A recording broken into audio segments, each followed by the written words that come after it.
Little Johnny was caught swearing by his teacher. "Johnny," she said, "you shouldn't use language like that. Where did you even hear those words?" "My dad said them," he replied. "Well, that doesn't make it okay," the teacher replied. "Asiada, I bet you don't even know what it means." "Oh, yes, I do," little Johnny shot back. "It means the car won't start." A young woman leaned in close to an old man at the bar. "Come on, sir, just give it a try," she teased. The old man shook his head. "No, sweetheart, I just don't think I can do it." She smiled playfully. "Oh, come on, just one little attempt. I know you've got it in you." Finally, the old man sighed, stood up, and gave it everything he had. An hour later, she lay there, exhausted, catching her breath. "Wow, you had me fooled. You said you couldn't do it." The old man wiped his forehead and grinned. "Oh, I was talking about paying for it." A man had just opened the restaurant, but he couldn't come up with a name. So he decided to name it after the second person to walk in. When the second person walked in, the man asked for her name. The woman says her name is Jill. "Well, Jill, you have nice legs." So the man named his restaurant Jill's Legs. A week later, a drunk guy was laying on the sidewalk in front of the restaurant when a police officer asked him what he was doing there. The drunk guy replied, "I'm waiting for Jill's Legs to open so I can get a bite to eat." A husband and wife were celebrating their 50th anniversary. That night, the wife approached her husband, wearing the exact negligee she had worn on their wedding night. She looked at her husband and said, "Honey, do you remember this?" He looked up at her and said, "Yes, dear, I do. You wore that same negligee the night we were married." She said, "That's right. Do you remember what you said to me that night?" He nodded and said, "Yes, dear, I still remember." "Well, what was it?" she asked. He responded, "As I remember, I said, 'Oh, baby, I'm going to suck the life out of those big T-odds and screw your brains out.'" She giggled and said, "Yes, honey, that's exactly what you said. So now it's 50 years later, and I'm in the same negligee I wore that night. What do you have to say tonight?" Again, he looked up at her, and he replied, "Mission accomplished." An 8-year-old boy is walking down the road one day when a car pulls over next to him. "If you get in the car," the driver says, "I'll give you $10 and a packet of sweets." The boy refuses and keeps on walking. A few moments later, not to take no for an answer, the man driving the car pulls over again. "How about 20 and 2 packets of sweets?" The boy tells the man to leave him alone and keeps on walking. Still further down the road, the man pulls over to the side road. "Okay," he says, "this is my final offer. I'll give you $50 and all the sweets you can eat." The little boy stops, goes to the car and leans in. "Look," he shouts at the driver. "You bought the Volvo, Dad. You'll have to live with it." One night, a guy was walking home when he saw a drunk man on his hand and knees under a streetlight, searching for something. Being a good Samaritan, he asked, "Hey, buddy, what are you looking for?" The drunk slurred, "I tripped and my Rolex fell off." Feeling bad for him, the man got down and started searching too. After 10 minutes of finding nothing, he asked, "Are you sure you lost it here?" The drunk shook his head and pointed down the street.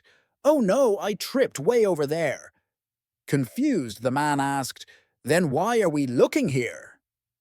The drunk grinned, "Because the light's better here."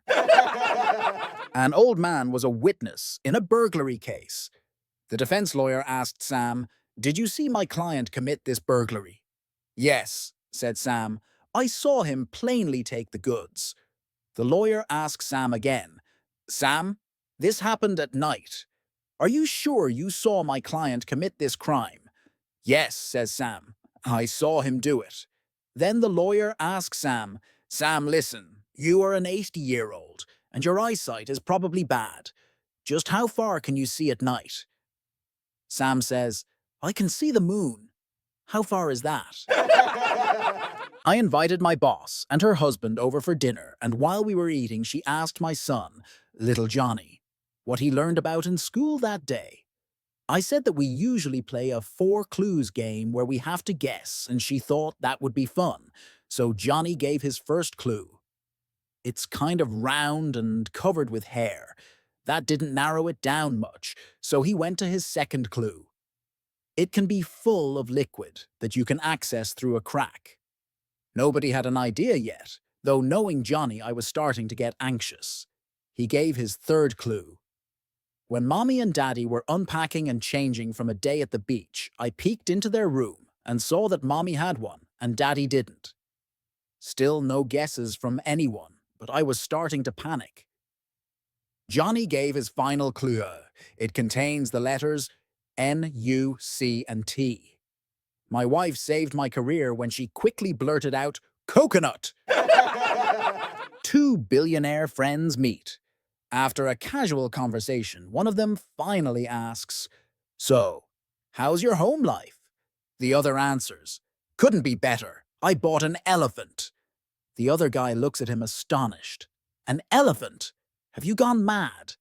The guy replies, smiling, "Oh, my friend, let me tell you, it's the best purchase in my life. He's grazing on the lawn, making it nice and even.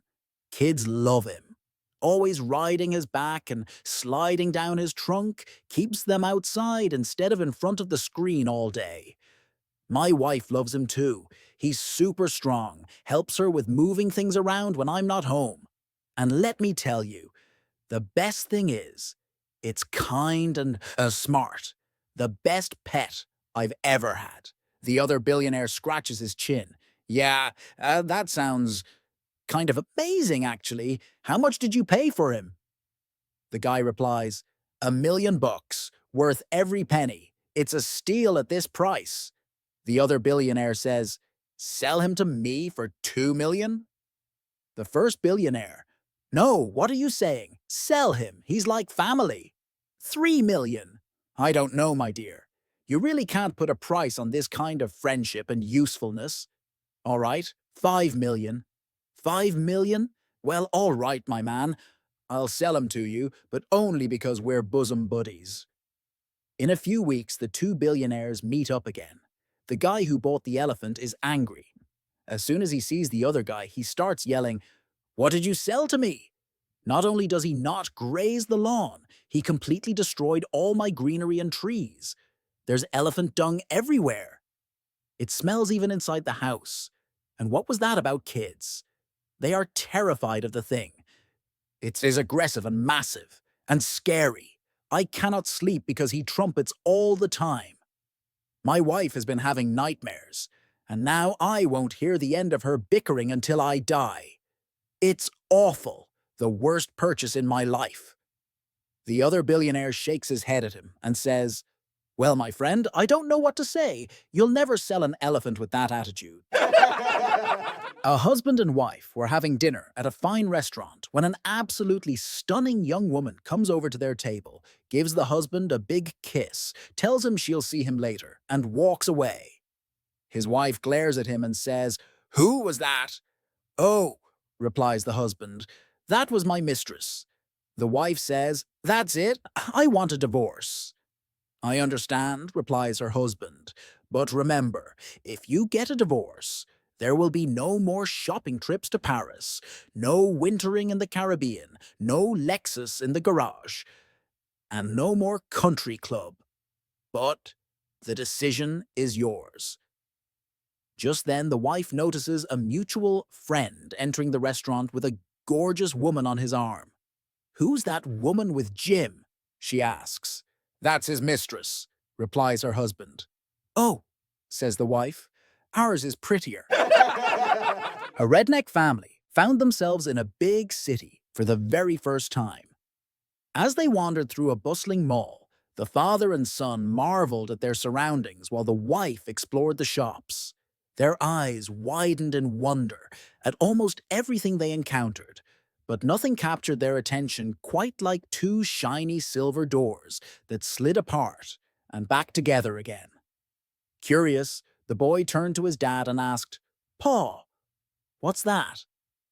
The father, having never seen an elevator before, scratched his head and replied, Son, I ain't got a clue. I ain't never seen nothing like that in my life. As they stood there in awe, an elderly lady in a wheelchair approached the sliding doors and pressed a button. To their amazement, the doors opened, and she rolled into a small enclosed space. The father and son watched as circular numbers above the doors lit up one by one, climbing higher and higher. When they reached the last number, the lights began to descend in reverse order. Suddenly, the doors opened once more, revealing a stunning, voluptuous blonde woman in her 20s stepping out. The father, his gaze fixed on the young woman, leaned down to his son and said, Boy, you better go get your mama. A Texas state trooper pulled over a car on I-35 about 2 miles south of Waco, Texas. When the trooper asked the driver why he was speeding, the man explained that he was a magician and juggler on his way to Austin to perform for the Shrine Circus. He didn't want to be late. Intrigued, the trooper admitted he had always been fascinated by juggling and made the driver an offer. If he could put on a little show, he'd let him off with a warning. The driver sighed and said he had sent all his equipment ahead and had nothing to juggle. The trooper thought for a moment, then said, I've got some flares in the trunk. Can you juggle those? The performer nodded, so the trooper retrieved 5 flares, lit them, and handed them over. As the juggler expertly tossed and caught the blazing flares, a car pulled up behind the patrol vehicle. A noticeably intoxicated man from Central Texas stumbled out, stared in disbelief at the fiery spectacle, and then walked over to the trooper's car. Without a word, he opened the rear door and climbed in. The trooper, watching this unfold, approached the vehicle and asked, What do you think you're doing? The drunk shook his head and muttered, You might as well take me to jail, 'cause there ain't no way I'm passing that test. A large woman, wearing a sleeveless sundress, walked into a bar in London. She raised her right arm, revealing a huge, hairy armpit, as she pointed to all the people sitting at the bar and asked, What man here will buy a lady a drink? The bar went silent as the patrons tried to ignore her. But down at the end of the bar, an owly-eyed drunk slammed his hand down onto the counter and bellowed, Give the ballerina a drink! The bartender poured the drink and the woman chugged it down in one. She turned to the patrons and again pointed around at all of them, revealing the same hairy armpit, and asked, What man here will buy a lady a drink? Once again, the same little drunk slapped his money down on the bar and boomed, Give the ballerina another drink. The bartender approached the little drunk and said, I say, old chap, it's your business if you want to buy the lady a drink, but why do you keep calling her the ballerina? As far as I'm concerned, the drunk replied, any woman who can lift her leg that high has got to be a ballerina. Mom, I have to tell you something amazing that happened today. What is it, sweetheart? Today at school, they sat me next to a boy who is sick. He doesn't talk and just shakes his head in a strange way.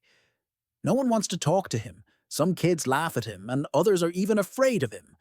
But today, he grabbed my hand, and for the first time, everyone saw him smile and look truly happy. How did that happen? I don't really know. I just showed him the sharpener we bought yesterday. Then I gave him a brand new pencil and we sharpened it together. He held the pencil, and I held the sharpener. Mom, I almost cried when I saw how much fun he had. He couldn't stop laughing. I really hope I get to sit with him again tomorrow. I already packed extra pencils in my bag so we can sharpen them together.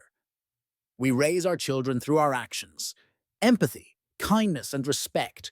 Only with these values can we make the world a better place. Little Johnny's next-door neighbor had a new baby. Unfortunately, the baby was born with no ears. When they arrived home from the hospital, the parents invited little Johnny's family to come over and see their new baby. Before visiting, little Johnny's parents warn Johnny about the infant's problem and tell him to be sensitive.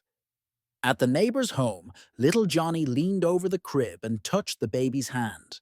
He looked at its mother and said, "Oh, what a beautiful little baby." The mother said, "Thank you very much, little Johnny." Little Johnny then said, "This baby has perfect little hands and perfect little feet. Why, just look at his pretty little eyes. Did his doctor say he can see good?" The mother said, "Why, yes. His doctor said he has 20/20 vision." Little Johnny said, "Well, it's a darn good thing, 'cause he sure as heck can't wear glasses."